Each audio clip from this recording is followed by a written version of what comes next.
नमस्कार साथियों, मैं पुरुषोत्तम भार्गव डीएम ज्ञान धारा यूट्यूब चैनल पर आप सभी साथियों का हार्दिक स्वागत अभिनंदन है। जैसा ही साथियों, आज के हमारे सेशन में बात करने वाले हैं शिक्षण विधियों पर। तो मैं ये कहूँगा आप सभी विद्यार्थियों से जो भी देख रहे हैं इस सेशन को, वो लास्ट टाइम तक जरूर ज्वाइन करें, क्योंकि आज के इस सेशन में मैं वो जानकारी देने वाला हूँ जो आगामी समय में रीट पात्रता परीक्षा द्वितीय श्रेणी अध्यापक भर्ती परीक्षा होने वाली है। उसमें शिक्षण विधियों का क्या रोल रहेगा, क्या पढ़ना चाहिए, कैसे पढ़ना चाहिए, किस मैटर को पढ़ना चाहिए और हम उसके बारे में क्या प्लानिंग करने वाले हैं, इन सभी तथ्यों पर बात करेंगे साथियों। तो जो भी नया साथी हो डीएम ज्ञानधारा यूट्यूब चैनल को सब्सक्राइब कर ले और सभी साथियों से मैं निवेदन करूंगा कि इस वीडियो को ज़्यादा से ज़्यादा शेयर जरूर करना और कमेंट करके बताना मुझे बाद में कि भाई क्या है, किस तरीके से आपकी प्लानिंग है और किस प्रकार से आप मुझे सजेस्ट करना चाहते हैं। तो तमाम बातों पर चर्चा करेंगे आज के इस सेशन में। और मैं ये कहूँगा कि रीट पात्रता परीक्षा द्वितीय श्रेणी अध्यापक भर्ती परीक्षा, जिसमें सामाजिक विज्ञान विषय है, सामाजिक अध्ययन विषय है, उसमें शिक्षण विधियों का क्या रोल रहता है, कितने प्रश्न आते हैं, कितने अंक उसके बनते हैं और क्या वो हमारे सिलेक्शन में कितना बड़ा रोल वो अपना अदा करता है। साथियों, मैं आपको कहूंगा कि रीट पात्रता परीक्षा जो संभावित परीक्षा तिथि सरकार ने घोषित कर रखी है फरवरी 2025 में, तो साथियों उसमें जो सामाजिक अध्ययन विषय से जो विद्यार्थी तैयारी कर रहे हैं उन सब के लिए मैं कहना चाहूँगा कि सामाजिक अध्ययन विषय की जो शिक्षण विधियाँ हैं वो आपकी पात्रता परीक्षा को क्लियर करवाने में एक बहुत बड़ा रोल अदा करती हैं। और सबसे बड़ी बात, ये विषय, ये सामाजिक अध्ययन विषय की जो शिक्षण विधियां हैं, टीचिंग मेथड है, ये इतने सिंपल वे में है कि वहां से आप अपना स्कोर अच्छा प्रिपेयर कर सकते हैं। अब कैसे कर सकते हैं, कहां से कर सकते हैं, किस तरीके से कर सकते हैं, इन सभी तथ्यों पर मैं बात करूंगा। साथ में द्वितीय श्रेणी अध्यापक भर्ती परीक्षा सामाजिक अध्ययन विषय से, सामाजिक विज्ञान विषय से जो भी विद्यार्थी तैयारी कर रहा है उनके लिए मैं कहना चाहूंगा कि 19 क्वेश्चन सेकेंड सब्जेक्ट में उनके आते हैं। इसका मतलब 38 अंकों की शिक्षण विधियां आपके सेकंड पेपर सामाजिक अध्ययन के पेपर में आती हैं साथियों। 38 अंक का मतलब होता है कि आपके सिलेक्शन में ये मील का पत्थर साबित होती हैं कौन शिक्षण विधियां।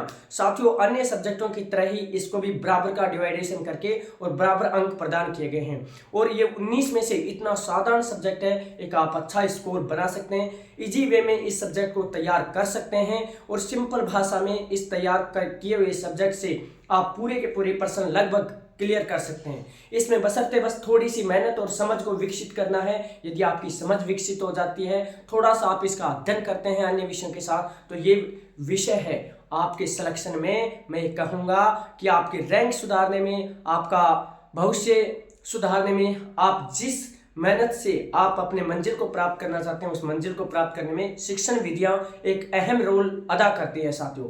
तो मैं बात करूंगा आज कि रीट पात्रता परीक्षा देने वाले तमाम विद्यार्थियों से आग्रह करूंगा कि आप डीएम ज्ञानधारा यूट्यूब चैनल की मैंने जो भी इसका पूरा पाठ्यक्रम है उसको तैयार कर लिया है, बड़े शानदार तरीके से तैयार किया है। और मैं समझता हूं कि ये क्लासें आपके लिए एक ऐसी उपयोगी साबित होंगी कि जिस दिन आपका सिलेक्शन होगा तो आपको ऐसा लगेगा कि वाकई में शिक्षण विधियों ने हमारा अच्छा सपोर्ट किया और उनकी बदौलत आज हमारा सिलेक्शन हो गया है।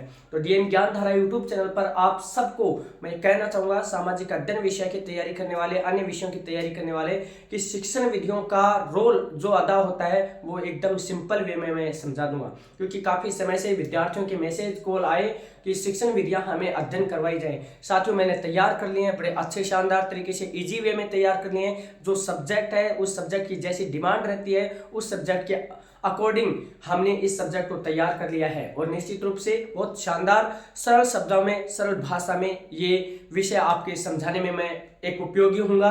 और निश्चित रूप से आपको भरोसा दिलाता हूं कि शिक्षण विधियों के तमाम टॉपिक आपको थ्योरेटिकल पार्ट में सारे के सारे मैं उपलब्ध कराऊंगा। क्योंकि एक ऐसा विषय का कलेक्शन कर लिया है, एक ऐसे सब्जेक्ट का कलेक्शन कर लिया है, आप यदि पढ़ोगे तो ऐसा लगेगा कि वाकई में ही बहुत अच्छा सब्जेक्ट हमें पढ़ाया गया है और इसकी बदौलत हम हमारी जो मंजिल थी उसको प्राप्त कर सके। एक थोड़ा सा मैं चर्चा करूंगा कि पाठ्यक्रम क्या रहता है इसमें, कि कौन कौन से बिंदु हैं जिनका अपन अध्ययन करेंगे आगामी जितने भी जो क्लासें होंगी। तो सबसे पहले तो मैं कहूँगा कि इस वीडियो को लास्ट तक ज्वाइन करना है और दूसरी बात, आपको ये क्लासें देखनी है लगातार। तीसरी बात मैं कह रहा हूँ कि इसके पाठ्यक्रम को समझें। और चलिए आज की क्लास में मैं स्टार्ट करता हूँ इसके थोड़े से पाठ्यक्रम पे, फिर उसके बाद में एक टॉपिक भी मैं आपको समझाने वाला हूँ। देखिए जी, रीट हो या आपके second grade SST, second grade SST subject हो। कौन सा? SST subject. अब आपको पता है रीट में भी सब्जेक्ट में 10 क्वेश्चन टीचिंग मेथड के आते हैं, और रीट इसमें सेकंड ग्रेड में 19 क्वेश्चन आते हैं। इसका मतलब अंक कितने आते हैं? 38 अंकों की ये शिक्षण विद्या पूछी जाती है। इसमें क्या क्या होता है, हम क्या क्या टॉपिक पढ़ेंगे, पूरा सिलेबस मैंने आपके सामने रखा है। इसको फुल डिटेल से अपन सारी क्लासों में अध्ययन करेंगे। देखिए, एक तो है सामाजिक अध्ययन की प्रकृति, कि सामाजिक अध्ययन क्या नेचर क्या होता है, इसका क्षेत्र क्या है, ये सब पढ़ेंगे। देखो, प्रकृति को पढ़ेंगे, क्षेत्र को पढ़ेंगे, इसकी अवधारणा, और सामाजिक अध्ययन विषय के उद्देश्य क्या है, किस उद्देश्य से इस विषय को पढ़ाया जाता है, और इसके लक्ष्य क्या है। उद्देश्य क्या है कि किस उद्देश्य को लेकर पढ़ाया जाता है, क्या लक्ष्य प्राप्त करना चाहते हैं। जैसे एक बालक का सर्वांगीण विकास करने के लिए, एक राष्ट्र का अच्छा नागरिक निर्माण करने के लिए सामाजिक अध्ययन विषय का अध्ययन किया जाता है। सामाजिक अध्ययन विषय एक बाल केंद्रित शिक्षण विधियों में हमें यह बताया जाएगा कि टीचिंग मेथड अर्थात बालक का कैसा विकास हो, और ये जो अध्ययन है वो किसको लेकर किया जाता है। बाल केंद्रित अध्ययन होता है, और बालक का एक सर्वांगीण विकास का मतलब होता है उसका शारीरिक विकास, उसका मानसिक विकास, उसका बौद्धिक विकास, और शारीरिक तरीके से उस बालक का विकास होना चाहिए। इस प्रकार से सर्वांगीण विकास करके और एक अच्छा नागरिक के रूप में उसे तैयार करना होता है, जो अपने समाज को क्या दे सकता है, जो हमारे देश को क्या दे सकता है, जो राष्ट्र के प्रति क्या कर सकता है। ये सब जिम्मेदारियां सामाजिक अध्ययन विषय के माध्यम से एक नागरिक को तैयार करने के लिए की जाती हैं। तो इसका उद्देश्य क्या होता है, इसका लक्ष्य क्या होता है। देखिए, फिर दूसरा है विभिन्न जो विद्यालय विषय होते हैं, जैसे अर्थशास्त्र है, जैसे हिंदी है, भूगोल है, वाणिज्य विषय है, और आपके साइंस विषय है। उन विषयों से सामाजिक अध्ययन विषय का कोऑर्डिनेशन कैसा होता है, उनका संबंध कैसा होता है, यानी अन्य विद्यालय विषयों से सामाजिक अध्ययन का संबंध क्या होता है, रिलेशन उसमें बताना। इसमें समझते हैं कि सामाजिक अध्ययन विषय केवल अपने आप में नहीं, अन्य विषयों से कैसे संबंध रखता है, कनेक्टिविटी उसकी क्या है। ये सब बातों के ऊपर भी अपन चर्चा करेंगे। साथ में सामाजिक अध्ययन विषय की जो शिक्षण विधियां, जो टीचिंग मेथड है, सामान्यतः परियोजना विधि जो किलपैट्रिक के द्वारा दी गई थी, उसके बारे में अपन डिटेल से अध्ययन करेंगे। साथ में समस्या समाधान विधि, कि जैसे एक विद्यार्थी के सामने समस्या आती है तो उसका समाधान कैसे किया जाए। जैसे किसी भी वस्तु का, किसी भी तथ्य का हम क्या करें, निदान करें। निदान का मतलब कारण ढूंढना, और फिर उसका उपचार करें। निदान और उपचार करके समस्या समाधान विधि का क्या किया जाए, कि इसको पढ़ेंगे अपन। देखो, सामाजिक अभिव्यक्ति, हम समाज में रहते हैं, हमें किस प्रकार के तथ्यों के साथ व्यवहार करना चाहिए, और हम समाज से सीखे हुए वस्तुओं से, सीखे हुए तथ्यों से, सीखे हुए ज्ञान से अनुभव करके और व्यवहार में परिवर्तन कैसे किया जा सकता है, ये तमाम बातें अपन इस टॉपिक में पढ़ेंगे। साथ में नवाचारी अभिनय प्रविधियां, नवाचारी मतलब कि नवाचार और सामाजिक अध्ययन विषय में क्या क्या नवाचार किए जा सकते हैं, कैसे हम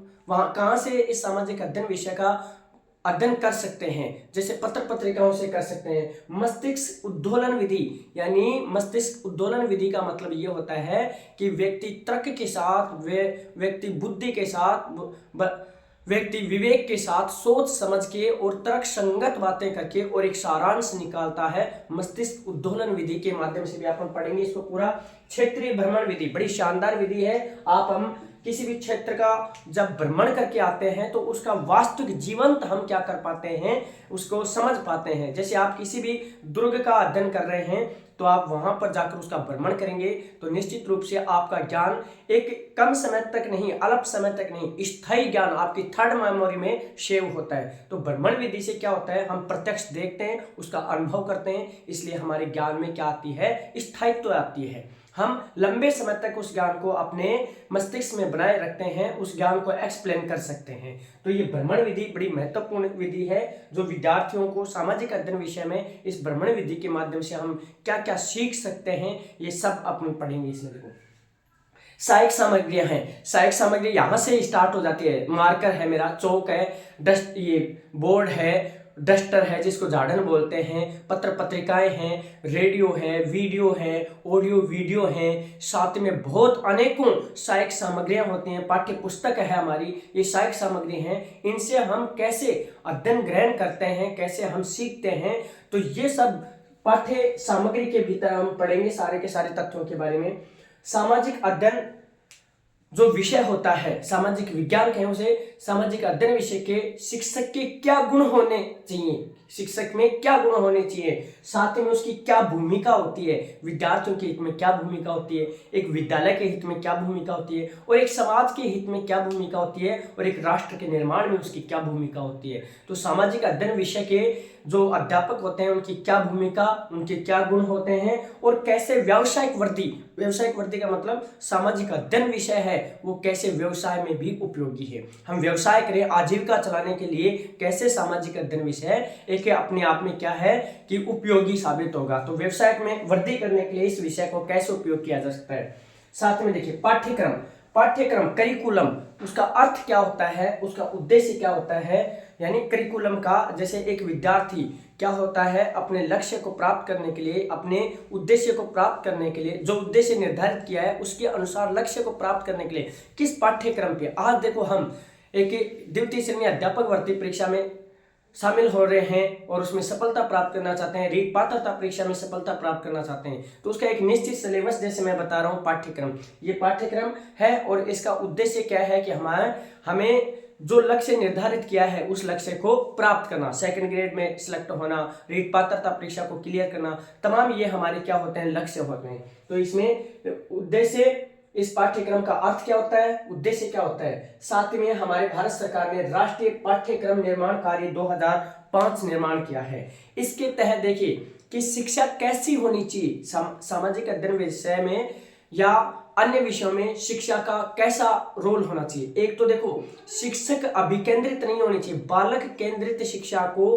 प्रदान किया जाए। बालक केंद्रित का मतलब ये होता है बालक की सामाजिक, आर्थिक, बौद्धिक, उन सब विशेषताओं का पता लगाकर और उसकी क्या समस्याएं हैं, क्या उसमें अच्छे गुण हैं, उन सब का समावेश करके और बाल केंद्रित शिक्षा को निर्धारित किया गया है। बिना बोझ के शिक्षा, मतलब बहुत सारे उसका जो बैग होता है उसमें बहुत सारी किताबों का वजन नहीं हो, बल्कि उसको इस प्रकार का शिक्षण करवाया जाना चाहिए जो कि बिना बोझ के बच्चा है वो एक फ्रस्ट्रेशन में ना आकर, दबाव में ना आकर और आराम से किसी विषय को ग्रहण कर सके। ये सब इस 2005 वाले करिकुलम में पढ़ेंगे अपन। साथ में देखिए मूल्यांकन की तकनीक, जो हमने अध्ययन किया है, जैसे आप अध्ययन कर रहे हो, उसका मूल्यांकन, एवल्यूएशन कैसे किया जा सकता है, उसका निर्धारण करने के लिए मूल्यांकन क्या होता है, कैसे करते हैं, ये तमाम बातें करेंगे। देखो फिर साथ में देखो कि मूल्यांकन करने के लिए क्या क्या उपकरण होते हैं। जैसे आप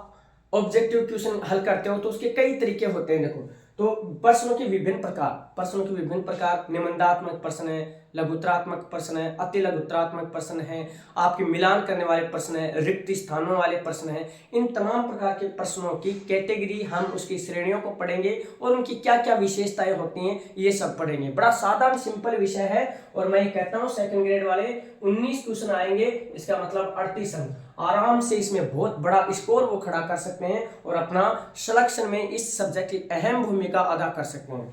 साथ में देखिए साथियों नील पत्र तैयार करना, ब्लूप्रिंट तैयार करना, उपलब्धि परीक्षण, यानी जैसे ही आपने परीक्षा दी और आपकी उपलब्धि परीक्षण मतलब जैसे मार्कशीट आती है, आपका प्रगति पत्र आता है, वो अपना क्या होता है, उपलब्धि परीक्षण होता है कि आपने अध्ययन किया, उसका मूल्यांकन किया और उसके बाद में आपका उपलब्धि परीक्षण किया जाता है। तो उपलब्धि परीक्षण में बहुत सारी बातों के बारे में अध्ययन करेंगे, इसकी पूरी डिटेल से अध्ययन करेंगे। देखिए अन्य शिक्षण विधियां, और कौन कौन सी शिक्षण विधियां हैं, खेल विधि है, आपकी अनेकों विधियां हैं जिनके बारे में अपन अध्ययन करेंगे। तो साथियों ये तो रहेगा पाठ्यक्रम, चाहे वो रीट का हो, चाहे आपके सेकंड ग्रेड का हो, एसएसटी सब्जेक्ट का, और इस पाठ्यक्रम को बड़े सिंपल भाषा में अपन समझेंगे। जैसे मैंने इस पाठ्यक्रम को बताया है, एक मोटा मोटा खाका आपको तैयार करके बताया, इसको डिटेल से इसकी पूरी सामग्रियों को अपन पढ़ेंगे। जैसे सहायक सामग्री है, बोर्ड का क्या रोल होता है, कैसे टीचर को खड़ा होना चाहिए, कैसे विद्यार्थी का एंगल बनना चाहिए, कितने शब्द कैसे लिखने चाहिए, साफ साफ सूत्रों में लिखने चाहिए, कैसे क्या करना चाहिए, तमाम। इस बोर्ड की भी मैं एक उदाहरण दे रहा हूं, बोर्ड की क्या उपयोगिता होती है एक अध्ययन के में, एक मार्कर की, एक चौक की क्या होती है, एक झाड़न की क्या होती है, तमाम बातों के बारे में, पूरे सिलेबस के बारे में एक एक बिंदुवार अपन चर्चा करेंगे। बड़ा शानदार मैटर आपने तैयार कर लिया है। तो साथियों देखिए ये सामाजिक अध्ययन विषय से जो भी तैयारी कर रहे हैं, आप इस क्लास को इसकी शिक्षण विधियों की क्लास को आप बिल्कुल भी देखना न भूलें। आपको जब भी समय हो बार बार उन वीडियो को देखें, बार बार इनको चला के देखें और अपने नोट्स भी तैयार कर सकते हैं। आप नोट्स तैयार कर लीजिए। इतना शानदार प्रश्न मैं आपको इसका मूल्यांकन करवाने वाला हूं इसके बारे में, और निश्चित रूप से जब आपका सिलेक्शन होगा तो आप उस दिन याद आएंगे कि वाकई में हमने एक अच्छा मैटर पढ़ा और जिसकी बदौलत हमारा क्या हो गया, सिलेक्शन हो गया। तो साथियों देखिए, एक मोटा थोड़ा सा मैं आपको बारे में इसके विषय के बारे में बता रहा हूं कि सामाजिक अध्ययन विषय है। सामाजिक अध्ययन जो विषय है, सामाजिक अध्ययन विषय का सबसे पहले कॉन्सेप्ट प्रत्यय, सामाजिक अध्ययन विषय का प्रत्यय सबसे पहले दुनिया में आता है ब्रिटेन में। कब कहाँ आता है? सामाजिक अध्ययन विषय का प्रत्यय या कॉन्सेप्ट कहाँ आता है? ब्रिटेन में। सामाजिक अध्ययन विषय का, सामाजिक अध्ययन विषय का सबसे पहले प्रत्यय कहां पर आता है? ब्रिटेन में। कब आता है? 19वीं शताब्दी में। ब्रिटेन में 19वीं शताब्दी में आता है साहब, 19वीं शताब्दी में। याद रहेगा, सबसे पहले विश्व में इस सामाजिक अध्ययन विषय का अध्ययन कहाँ करवाया जाता है? सबसे पहले दुनिया में, अपने भारत की बात नहीं कर रहा हूं मैं, दुनिया के संदर्भ में बात कर रहा हूं कि सामाजिक अध्ययन विषय को सबसे पहले किस देश में पढ़ाया जाता है, उसका अध्ययन करवाया जाता है। तो साथियों देखिए, सबसे पहले सामाजिक अध्ययन का सबसे पहले सामाजिक अध्ययन को 1892 ईस्वी में अमेरिका में पढ़ाया जाता है। अमेरिका में पढ़ाया जाता है। कहां पढ़ाया जाता है? अमेरिका में पढ़ाया जाता है। सबसे पहले पढ़ाया कहां गया? देखिए, कॉन्सेप्ट तो कहां आया? ब्रिटेन में आता है 19वीं शताब्दी में, और पढ़ाया सबसे पहले 1892 में कहा जाता है? अमेरिका में। अब भारत के संदर्भ में बात करें साथियों, तो भारत में इसका कॉन्सेप्ट प्रत्यय कहां पर आता है? सबसे पहले 1916 में। 1916 में भारत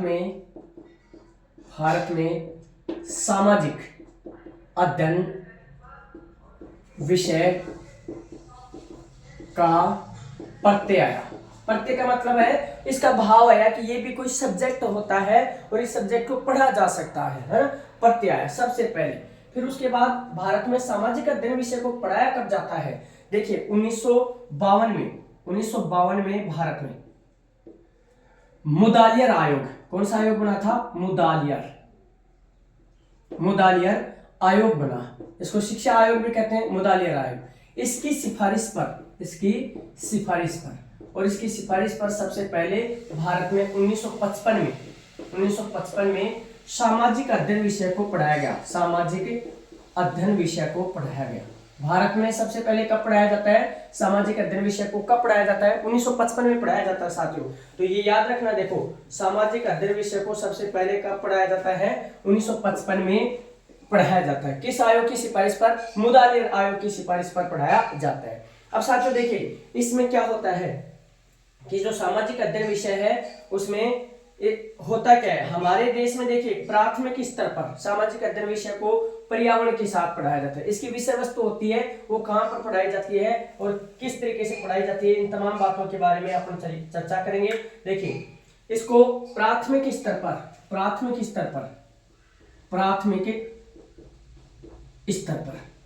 कहां पर पढ़ाया जाता है? पर्यावरण विषय के साथ में पढ़ाया जाता है। पर्यावरण के रूप में पढ़ाया जाता है। यानी सामाजिक अध्ययन विषय है जिसको प्राथमिक स्तर पर कौन से विषय किस रूप में पढ़ाया जाता है? पर्यावरण अध्ययन के रूप में पढ़ाया जाता है। सामाजिक अध्ययन को प्राथमिक स्तर पर कहा जाता है पर्यावरण अध्ययन। याद रखना। देखो इसमें, और उच्च प्राथमिक व माध्यमिक स्तर पर इसे सामाजिक अध्ययन के रूप में पढ़ाया जाता है। सामाजिक अध्ययन के रूप में पढ़ाया जाता है।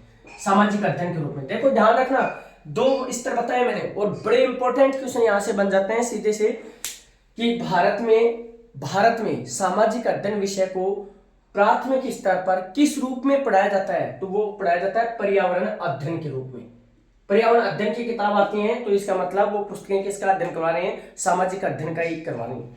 साथ में देखो उच्च प्राथमिक व माध्यमिक, इसका मतलब 1 से 5वीं तक के कक्षा के विद्यार्थियों को पर्यावरण अध्ययन पढ़ाया जाता है 1 से 5, और यहाँ पे 6 से 8 उच्च प्राथमिक और 9 से 10 के बच्चों को क्या पढ़ाया जाता है, सामाजिक अध्ययन के रूप में हमारे देश में इस विषय को पढ़ाया जाता है। साथियों, इस विषय के माध्यम से, सामाजिक विषय के माध्यम से इसका मुख्य उद्देश्य क्या होता है, देखिए मैं उद्देश्य बता रहा हूं, मुख्य उद्देश्य क्या होता है, बालक का सर्वांगीण विकास करके और एक नागरिक के रूप में, एक अच्छे नागरिक के रूप में उसे निर्माण किया जाता है। बालक का सर्वांगीण विकास करके, व्यक्ति का सर्वांगीण विकास करके और एक अच्छे नागरिक के रूप में उसका निर्माण किया जा सके, ये सामाजिक अध्ययन विषय का क्या होता है, उद्देश्य होता है। साथियों, आज के सेशन में मैंने एक सामान्य सी जानकारी आपको पाठ्यक्रम के बारे में दी और कितना क्या उपयोगी हो सकता है और कैसे हम इस सब्जेक्ट को पढ़ेंगे। तो बिल्कुल बड़े साधारण आसान भाषा में इस सब्जेक्ट को मैं पढ़ाने वाला हूं। तो नियमित सामाजिक शिक्षण अध्ययन की जो टीचिंग मेथड है ये, इसकी क्लास को आप ज्वाइन करें और आपको बहुत बड़ा प्रॉफिट होगा। निश्चित रूप से कोई भी शंका नहीं रखें कि इस सब्जेक्ट में हमारे क्वेश्चन सही नहीं होंगे, क्या नहीं होगा, हम कहाँ से पढ़ें, कितना पढ़ें, क्या पढ़ें। वो मैटर, सिलेक्टेड मैटर जो प्रतियोगी परीक्षा में एक उपयोगी रहेगा, उस मैटर का मैं अध्ययन करवाने वाला हूं। और आप सबसे निवेदन करूंगा कि ज़्यादा से ज़्यादा इस वीडियो को शेयर करना, लाइक करना, कमेंट करके भी मुझे बताना। और भी आपका कोई भी लक्ष्य हो और भी आपकी कोई राय हो तो उस राय पर अपन बिल्कुल उसको फॉलो करेंगे, आपकी राय को भी। तो आप ज़्यादा से ज़्यादा कमेंट भी करना, शेयर भी करना और इसको लाइक भी करना। नया साथी हो तो डीएम ज्ञानधारा यूट्यूब चैनल को सब्सक्राइब करना। चलिए मिलते हैं अगले सेशन में, तब तक धन्यवाद, ऑल द बेस्ट, जय हिंद, जय भारत, वंदे मातरम।